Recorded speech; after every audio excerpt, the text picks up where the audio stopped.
വീട്ടിൻ്റെ അടുത്ത് എത്തിയേക്കാണ്.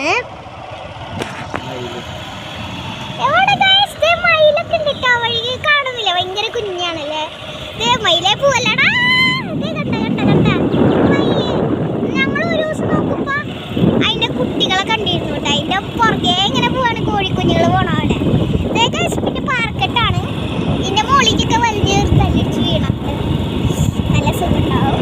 ഇനി കുറച്ച് നേരത്തേക്ക് കണ്ടിന്യൂസ് പാർക്കെട്ടാണ്. ഞങ്ങൾ പാർക്കെട്ട് കണ്ടു ഞാൻ ചെല്ലുന്നില്ല. പിന്നെ അവിടെ മലയുണ്ട്, പാറക്കെട്ട് മല ഇതൊക്കെ തന്നെയാണ് കേട്ടോ അവിടെ അവസ്ഥയിൽ. അതെ വീണ്ടും മല, അത് ആൺമയിലാട്ടോ, ഭയങ്കര പീലിണ്ടായി. നമ്മൾ നേരത്തെ കണ്ടതും ആണായിരുന്നു അല്ലച്ചാ.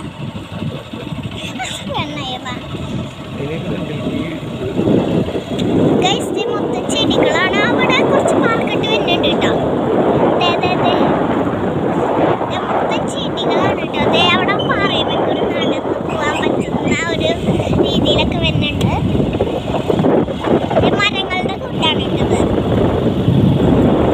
നമ്മൾ ആ മലയിൽ മലയിൽ പോയ പോലെ ഉള്ള പാറക്കുട്ടല്ല മരങ്ങളാണെങ്കിലും പക്ഷെ അത്രയും പോലെ ഇട്ടില്ല.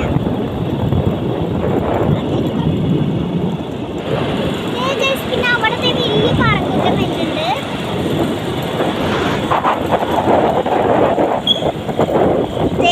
കണ്ടോ വലിയ പാറക്കൂട്ടം.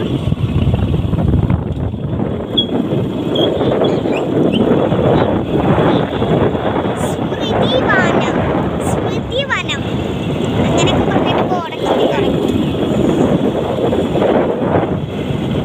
അപ്പൊ ഗൈസ് ഇപ്പൊ തകിടം മറിയാൻ പോവാണ് ഗൈസ്. ഞാൻ നിർത്താണ് കേട്ടോ. ഇതേ റോഡാണ് ഗൈസ്, കാണണം ഇങ്ങനത്തെ റോഡാണ്. അച്ഛന് അന്ന് വന്നപ്പോ ഇവിടെ നിറച്ച് വെള്ളം ഉണ്ടായിരുന്നു എന്നാണ് പറഞ്ഞത് കേട്ടോ. ഈ സൈഡ് നോക്ക് ഗൈസ്, പിള്ളേല്ലേ ഈ സൈഡ് ആവുന്ന ഞങ്ങളൊരു ഇതും കൊള്ളാം. ഇങ്ങനെയൊക്കെ കുറെ കാഴ്ചകളുണ്ട് ഇവിടെ. പിന്നെ ഞാൻ തത്തങ്ങൾക്ക് ആദ്യമായിട്ടും വെള്ളമായിട്ട് പോണേ, കുറേ പ്രാവശ്യം പോയി കളിച്ചിട്ടുണ്ട്. എന്നാലും എനിക്ക് ഭയങ്കര ഇഷ്ടമായി, കാരണം ഞാൻ പോണതാണ്. ഇത് റോഡൊന്നും ഒട്ടും ശരിയല്ല ഗൈസ്, മര്യാദക്ക് വീഡിയോ എടുക്കാൻ പറ്റുന്നില്ല. അവിടെ എൻട്രി പാടില്ലെന്നൊക്കെ ബോർഡൊക്കെ വെച്ചിട്ടുണ്ട്. ചിലപ്പോൾ ക്ലിയർ ആയിട്ട് കാണാൻ പറ്റില്ല, ഇത്തിരി ദൂരെ ആയതുകൊണ്ട്. ഞങ്ങൾക്ക് കാണാൻ പറ്റിയത് വീഡിയോ കൂടെ ക്ലിയർ ആയിട്ട് കാണാൻ പറ്റില്ല. ഇവിടെ പ്രത്യേകിച്ച് ഒന്നുമില്ല, മരങ്ങളൊക്കെ തന്നെ.